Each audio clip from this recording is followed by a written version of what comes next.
Assalamualaikum warahmatullahi wabarakatuh. Berjumpa lagi dengan saya Hedi Prayetno. Belakangan ini rame orang-orang membicarakan soal Eko Kuntadi ya. Eko Kuntadi ini membuat cuitan di Twitternya menghina seorang ustazah. Jadi dan yang dihina ini adalah putri dari pemilik atau pengasuh pondok pesantren Lirboyo Kediri. Jadi beritanya heboh karena si Eko Kuntadi ini juga saat itu menjabat sebagai ketua tim pemenangan dari calon presiden tertentu ya, saya tidak usah sebutkan namanya. Dan Eko Kuntadi ini membuat sebuah pernyataan menghina sebuah tausiah dari seorang ustazah yang saat itu dia tidak ketahui siapa beliau sebetulnya. Beliau sebetulnya adalah seorang putri dari pemilik pondok pesantren besar di Kediri, pondok pesantren Lirboyo. Dan akhirnya Eko Kuntadi kena batunya, betul-betul kena batunya dia. Apakah dia tidak pernah mensurvei dulu siapa yang akan dia komentari secara sinis? Karena si Eko ini di halaman Twitternya dia sering menyerang orang-orang Islam, terutama para ustadz dan para kiai yang tidak dia sukai. Bahkan dia akhirnya melabeli orang-orang tertentu sebagai sebagai kadrun ya. Jadi Eko Kuntadi ini sebetulnya saya anggap dia itu bukan seorang Pancasila sejati, meskipun dia kembar-kembarnya seorang Pancasila sejati, tetapi sebetulnya saya anggap dia itu sebetulnya adalah pemecah belah umat. Karena apa? Karena tweet-tweetnya itu selalu menyerang umat Islam, dan di belakangnya para pengikut-pengikutnya itu luar biasa. Termasuk saat dia menghina Mas ya, saat dia menghina nih Imas saat menjelaskan yaitu soal tafsir dari Ibnu Katsir. Kebetulan saya juga punya ini ya, tafsir Ibnu Katsir ya, yang dibahas saat itu adalah Al-Imran ayat 14 soal kenikmatan terutama laki-laki ya. Dan tidak ada yang salah yang dijelaskan oleh Ustazah Ning Imas ini ya. Tetapi lagi-lagi kalau orang sudah fobia dengan Islam, apalagi dengan ulasan atau tausiah ustadz atau ustazah, si Eko Kuntadi itu langsung mereaksi bahkan dengan ucapan yang sangat keji ya. Tidak usah saya sebutkan unggahannya karena banyak orang sudah membaca ya. Terutama si Eko ini menghina daripada Ning Imas itu dengan sebutan kata-kata ya tolol dan sebagainya, bahkan ada kata-kata selangkangan dan sebagainya. Dan di belakangnya pendukung si Eko Kuntadi ini ada nama yaitu Jagal Kadrun 13-12, dan komentarnya juga tidak kalah sadis dari si Eko Kuntadi ya. Jadi sebetulnya apa yang beliau uraikan di dalam tafsir Ibnu Katsir, jadi apa yang disampaikan oleh Ustazah Ning Imas ya untuk membahas tafsir dari Ibnu Katsir, dan ini sebetulnya membahas ayat dari dalam Al-Quran Al-Imran, tetapi berdasarkan tafsirnya Ibnu Katsir ya, dijadikan indah pada pandangan manusia kecintaan pertama yang disebut siapa? Wanita, kemudian anak-anak, harta, dan jenis-jenis emas, perak, kemudian kuda pilihan ya. Kalau kuda tunggangan itu mungkin sekarang mobil, binatang-binatang ternak, sawah, ladang, dan sebagainya. Jadi Ning Imas di sini menjelaskan soal tafsir di dalam Al-Imran ayat 14, yaitu manusia terutama laki-laki. Kodrat pertama dia suka dengan wanita, godaan pertama, fitnah yang nomor besar, terbesar godaan pria adalah wanita. Itu nomor satu di dalam Al-Quran disebutkan.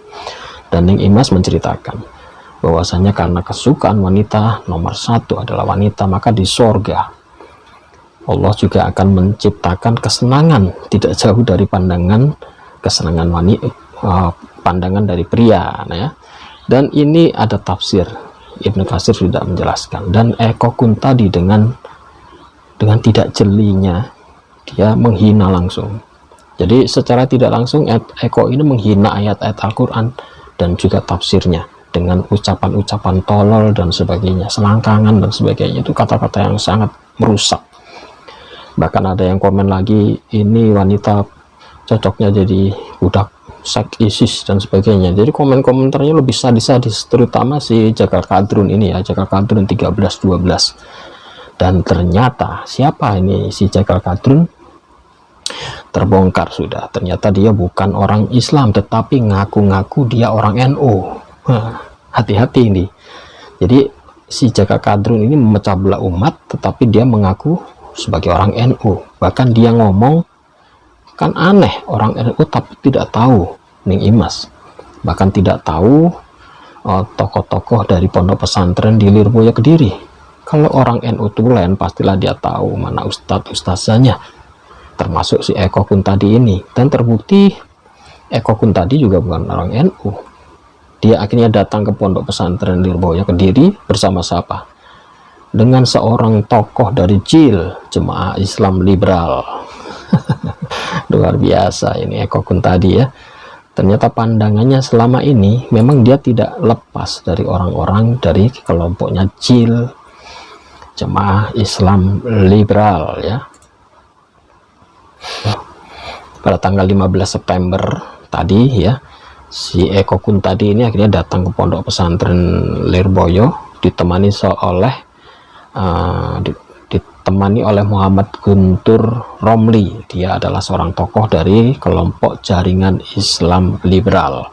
Jadi memang orang-orang semacam ini yang ada di jaringannya Eko Kuntadi ya, orang-orang liberal, orang-orang non-muslim yang menghujat-hujat Islam. Si Jakal Kadrun itu ternyata adalah orang non-muslim, tetapi dia ngaku sebagai orang NU. Di dalam cuitannya dia mengaku sebagai NU. Tetapi Jakal Kadrun ini juga munafik orangnya, karena begitu kasus ini mencuat, akhirnya Twitternya ditutup. Dan sudah terbongkar, banyak yang sudah screenshot, ternyata jejak kasus atau jejak digitalnya Jakal Kadrun ini adalah orang-orang non-muslim. Jadi orang-orang non-muslim yang suka menghina-hina Islam ini ada di belakang-belakang orang-orang semacam ini, melabeli stigma-stigma negatif kepada orang-orang Islam dengan label-label Kadrun ya. Maunya orang-orang Islam yang tidak dia sukai langsung dilabeli Kadrun dan dihina-hina. Ini ustazah, kebetulan putrinya seorang pondok besar dari pondok pesantren Lirboyo Kediri. Bagaimana kalau ustazah itu tidak punya pesantren dan bukan orang besar? Apakah juga harus bebas dihina-hina semacam itu? Ternyata jejak kasus dari Eko Kuntadi selama ini juga sering menghina tokoh-tokoh Islam lainnya. Eko Kuntadi, kalau kita lihat di Twitternya, dia juga menghina ustadz-ustadz yang lain seperti Ustadz Adi Hidayat yang dia tuduh menggelapkan uang bantuan 30M tetapi hanya dikasihkan sebagian. Dia sudah menuduh, ini sebetulnya udah masuk delik aduan hukum ya, ini dilaporkan juga bisa ini, karena dia sudah menfitnah Ustadz Adi Hidayat. Kemudian dia juga menfitnah Buya Yahya yang bercerita tentang umat muslim masuk ke dalam surga, itu juga dikomentari negatif sama Eko Kuntadi. Kemudian Ustadz Abdul Somad, kemudian Ustadz A'agim juga dia komentari negatif, dan juga tokoh-tokoh Islam lainnya yang dia tidak suka. Dan saat ini kena batunya karena yang dia komentari kebetulan adalah seorang putri dari pemilik pondok besar di Lirboyo ya. Jadi kalau dulu-dulu dia tidak pernah minta maaf, baru kali ini dia kebakaran jenggot. Karena apa? Karena dia memusuhi Banser sendiri, dan dia akan diancam, bahkan akan dilaporkan ke polisi ya. Sebetulnya orang-orang semacam Eko Kun tadi ini memang harusnya dikasih pelajaran ya, biar tidak sewenang-wenang gitu ya. Apalagi dia saat itu menjabat sebagai ketua tim sukses dari salah satu calon presiden di Indonesia tahun 2024, dan kabarnya kemarin dia mengundurkan diri atau dipecat. Mungkin dipecat ya, tapi karena untuk menutupi malu dia ngomong mengundurkan diri ya. Ini adalah pembelajaran bagi kita semua bahwa bermedia masalah dengan bijak, apapun itu jangan menyerang orang dengan keterlaluan, apalagi hanya beda pandangan, beda politik dan sebagainya. Apalagi Anda seorang muslim tetapi menyerang muslim sendiri, menyerang orang Islam, menyerang ustadz-ustadz hanya karena beda pandangan politik dan sebagainya, hanya karena mereka tidak ada di barisan politik seseorang tertentu. Jadi apapun itu ya, kita harus mengambil hikmah dari pelajaran ini. Siapapun itu jangan langsung kita suka menyerang orang-orang tertentu, terutama tokoh-tokoh figur, ustadz-ustazah ya. Jadi ini pesan saya supaya kita lebih berhati-hati dalam bermedia. Dan untuk Eko Kun tadi, ini adalah sebuah pembelajaran dan Anda menerima batunya sekarang. Mulutmu adalah harimaumu, jadi hati-hati dalam bermedia massa. Oh iya, saya pakai kaos ini ya. Kaos ini dari seorang mualaf yang membuat usaha kaos ya.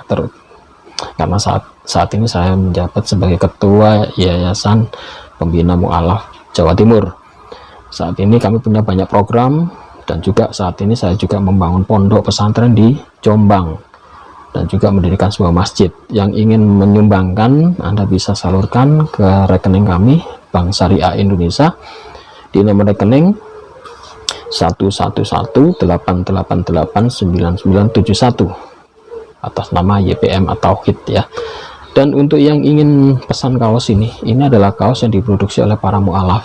Jika Anda ingin mendukung atau membantu para mualaf, Anda bisa pesan kaos-kaos semacam ini di nomor 08885544 langsung menghubungi yang bersangkutan ya. Nanti Anda bisa langsung berkomunikasi, pesan, dan supaya apa? Kita membantu para mualaf ini bisa tumbuh, karena mereka para mualaf ini sering mengalami penderitaan di bidang ekonomi karena mereka diasingkan, diusir dari keluarga dan sebagainya, dan salah satunya mereka membuat kaos-kaos semacam ini. Anda bisa pesan. Demikian dari saya. Wabillahi taufiq wal hidayah. Wassalamualaikum warahmatullahi wabarakatuh.